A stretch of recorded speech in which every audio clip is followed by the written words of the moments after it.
MP के गुना स्थित शासकीय मॉडल स्कूल के एक दलित बायोलॉजी टीचर पर गंभीर आरोप लगा है। टीचर का नाम डॉक्टर प्रदीप सोलंकी है, जिन पर हॉस्टल की छात्राओं को ब्लू फिल्म दिखाने का आरोप लगा है।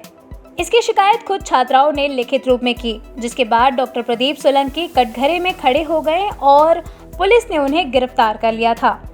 लेकिन इस मामले में एक नया मोड़ आया है। मॉडल स्कूल की ही कई छात्राओं ने डॉक्टर प्रदीप सोलंकी के पक्ष में बयान दिया है और मामले की निष्पक्ष जांच की मांग की है।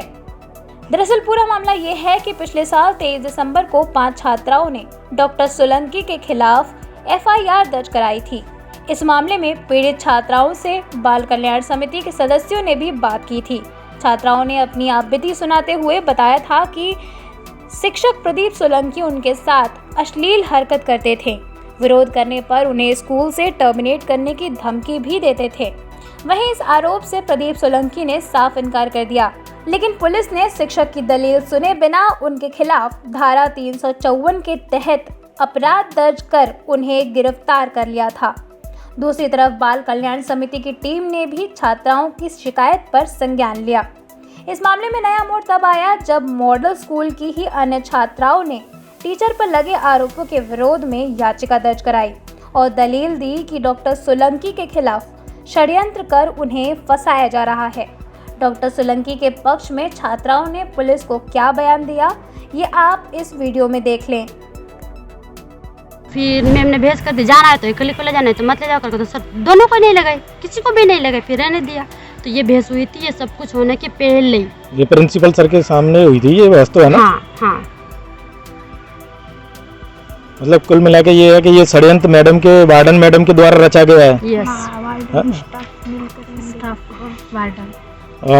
स्टाफ में कौन कौन शामिल है इस षड्यंत्र में? तब से मोबाइल मिला है, जब से स्कूल में जानबाई दीदी मैं ना उन्हीं के साथ साथ में रहा करती थी। लगता है इन्हीं सब मिलकर ये समझा लिए हैं उनको, जानबाई को इनको मतलब दबाव डाला गया है, मोबाइल ब्लैकमेल किया गया है। मतलब और हम पूछते हैं, वार्डन मैडम के द्वारा जानबाई और अन्य 4 लड़कियों को ब्लैकमेल किया गया है। आपको क्या लगता है? यही लगता है ना? यही लगता है ना?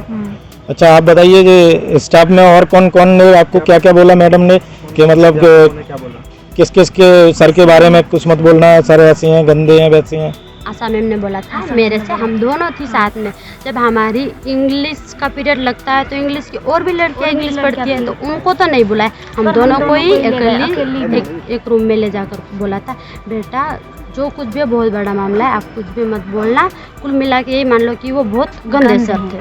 बस यही समझ लो कि वो गंदे ही है, दिमाग में बैठा लो, यही बोलती थी।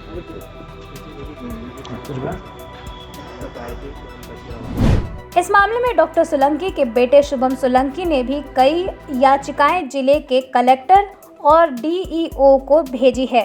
शुभम ने इस याचिका में लिखा है कि उनके पिता डॉक्टर प्रदीप सोलंकी को व्यक्तिगत रंजिश में झूठी शिकायत कर पुलिस प्रकरण में फंसाया जा रहा है और इस दौरान शुभम ने वार्डन श्रीमती नीतू सोनी का नाम लिया।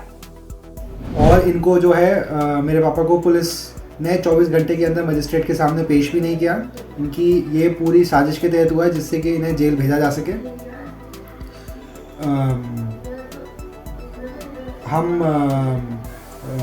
हम जो है इस मामले में तकरीबन अभी तक 9 आवेदन दे चुके हैं, जिसमें से 4 आवेदन हमने DO ऑफिस में दिए हैं और 2 आवेदन हम SP ऑफिस में दे चुके हैं और 2 आवेदन हम कलेक्ट्रेट में भी दे चुके हैं। हम कलेक्टर से स्वयं मिल भी चुके हैं और अपनी बात कई बार रख चुके हैं और ये बात दूसरे हॉस्टल के अन्य छात्राओं द्वारा भी रखी गई है, जो मीडिया में आई भी थी, न्यूज़पेपर में भी आई थी, कि इस पूरी साजिश में हॉस्टल वार्डन नीतू सोनी का हाथ है। अतः किसी भी निष्पक्ष जांच के लिए हॉस्टल वार्डन नीतू सोनी को हॉस्टल और स्कूल से हटा दिया जाए। दूसरी बात, हर छात्र का अलग से बयान लिया जाए, अकेले में बयान लिया जाए। और तीसरी बात, हर शिक्षक का भी अलग से बयान लिया जाए, अकेले में लिया जाए, क्योंकि वार्डन जो है वो पूरी जांच को प्रभावित कर रही है, तो कोई भी छात्र वार्डन के सामने अपना बयान सही नहीं देगा। परंतु हमारी किसी भी मांग पर पिछले 16 दिनों से कोई भी कार्रवाई नहीं की गई है। ये सिर्फ हमारी जाति की वजह से है। मेरे पापा को भी उनकी जाति की वजह से उन्हें टारगेट किया जा रहा है। हम SC कम्युनिटी में आते हैं और उनके खिलाफ ये साजिश पिछले 6 महीनों से चल रही थी इसमें मुख्यतः तो वो SC जाति के इसलिए उनके टारगेट किया गया था, और दूसरी बात अभी कल परसों ही उनका नाम CM राइज योजना में वाइस प्रिंसिपल में आया है। ये बहुत बड़ी योजना है जिसमें स्कूल में 20 करोड़ के फंड्स आएंगे, और पापा जो है इसमें वाइस प्रिंसिपल बनने वाले थे, और पापा बहुत ही ईमानदार आदमी है। शुभम ने हाल ही में एक और पिटीशन 10 जनवरी को गुना जिले के शिक्षा अधिकारी को भेजा है, जिसमें उन्होंने डॉक्टर सोलंकी पर लगे आरोपों का खंडन किया। शुभम का कहना है कि पुलिस ने भी इस मामले को गलत तरीके से हैंडल किया है और कहा है कि उनके पिता ने FIR दर्ज होने से पहले ही DEO को इस मामले से जुड़ी जानकारी देते हुए सनहा दर्ज किया था। शुभम ने DEO से इस मामले पर संज्ञान लेने को कहा है और निष्पक्ष जांच की मांग की है। आगे इस मामले से जुड़ी हर खबर हम आप तक पहुंचाते रहेंगे। देखते रहिए दलित दस्तक। चैनल को लाइक, सब्सक्राइब और शेयर करना ना भूलें। विधानसभा चुनाव से पहले उत्तर प्रदेश की राजनीति में इस समय हलचल मचा हुआ है। आज उत्तर प्रदेश में जहां एक तरफ भारतीय जनता पार्टी के शीर्ष नेतृत्व यानी दोनों डिप्टी CM और मुख्यमंत्री योगी आदित्यनाथ, इसके साथ ही संगठन के कई पदाधिकारी जहां दिल्ली में जाकर बैठक कर रहे हैं यूपी की राजनीति पर, तो वहीं आज भारतीय जनता पार्टी से मंत्री रहे स्वामी प्रसाद मौर्य आज मंत्री पद से इस्तीफा दिए। इसके साथ ही उनके साथ ही 4 ऐसे विधायक रहे जिन्होंने इस्तीफा देकर बताया जा रहा है समाजवादी पार्टी में शामिल होंगे। यहाँ आप देख सकते हैं यहाँ की हलचल तेज है। जो नेताओं का आना जाना दौर है, यहाँ के कार्यकर्ताओं का आना जाना दौर है, वो इस समय करीब चलता हुआ कुछ है। यहाँ पर भी उनसे हम बात करेंगे। यूपी की राजनीति में हलचल है, स्वामी प्रसाद मौर्य ने इस्तीफा दिया। आप समाजवादी पार्टी को किस तरह से मजबूती मिल रही है? अरे अगर जब लोग आएंगे पार्टी में मजबूत तो होगी निश्चित रूप से, और जिन लोगों ने इस्तीफा दे रहे हैं तो भाजपा के तो वैसे ही कबर खुद रही है। समाजवादी सरकार बन रही है। 10 मार्च को योगी विदा हो जाएगा यहाँ से।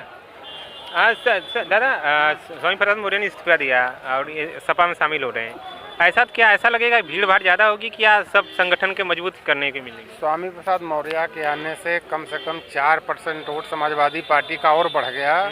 जो समाजवादी पार्टी 250 जीतने वाली थी अब 300 के ऊपर जाएगी।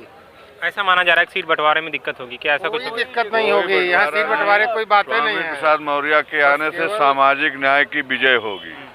भारतीय जनता पार्टी में मनुवाद की स्थापना हो रही है, समाजवादी पार्टी में सामाजिक न्याय की विजय होगी। स्वामी प्रसाद मौर्य जी के आने से समाजवादी पार्टी और सशक्त और मजबूत होती। 4% रिजल्ट और क्या लगता है भारतीय जनता पार्टी में क्या इनके वर्चस्व को लेकर? पार्टी झूठों की पार्टी है, वहाँ तो झूठ बोलने के सरगने हैं, वहाँ कुछ है ही नहीं है भारतीय जनता झूठ बोलने के अलावा। ठीक है, साफ तौर से इनका कहना है कि पार्टी में आने के बाद मजबूती मिलेगी, लेकिन सबसे बड़ी चीज़ है कि सीटों को लेकर तमाम तरह की दिक्कत बनेंगी। समाजवादी पार्टी खुद कितनी सीटों पर लड़ेंगी। इसके साथ ही हालांकि शिवपाल यादव उनके चाचा जी के बताया जा रहा है कि खुद साइकिल के चुनाव चिन्ह से लड़ेंगे, लेकिन आने वाले समय में ये बदलाव राजनीतिक में बड़ी हलचल देखने को मिलेगी। उत्तर प्रदेश सहित देश के 5 राज्यों में चुनाव की तारीखों का ऐलान होने के बाद अब राजनीति में बड़ा बदलाव धीरे धीरे देखने को मिल रहा है।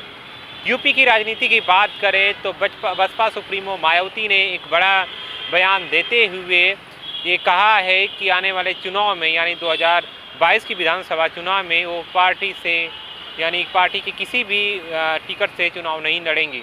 इसका साफ मतलब है कि आने वाले चुनाव में बहुजन समाज पार्टी की राष्ट्रीय अध्यक्ष बसपा सुप्रीमो मायावती चुनाव नहीं लड़ेंगी। इसके अलावा सतीश मिश्रा ने उनके हवाला देते हुए ये भी कहा है कि हम भी इसमें चुनाव में नहीं लड़ेंगे, लेकिन अलग अलग जो जगहों पे जो चुनाव है 5 राज्यों में उसका नेतृत्व बसपा सुप्रीमो मायावती करेंगी। इसके अलावा उन्होंने कहा कि यूपी में इस बार बसपा की सरकार ही बनेगी क्योंकि बसपा सभी सीटों पर अकेले चुनाव लड़ रही है। वहीं भाजपा के साथ साथ सपा पे तंज करते हुए कहा कि ये दोनों पार्टी सत्ता में दोबारा नहीं आएंगी, सत्ता में आने के लिए सिर्फ बसपा ही आने वाली है।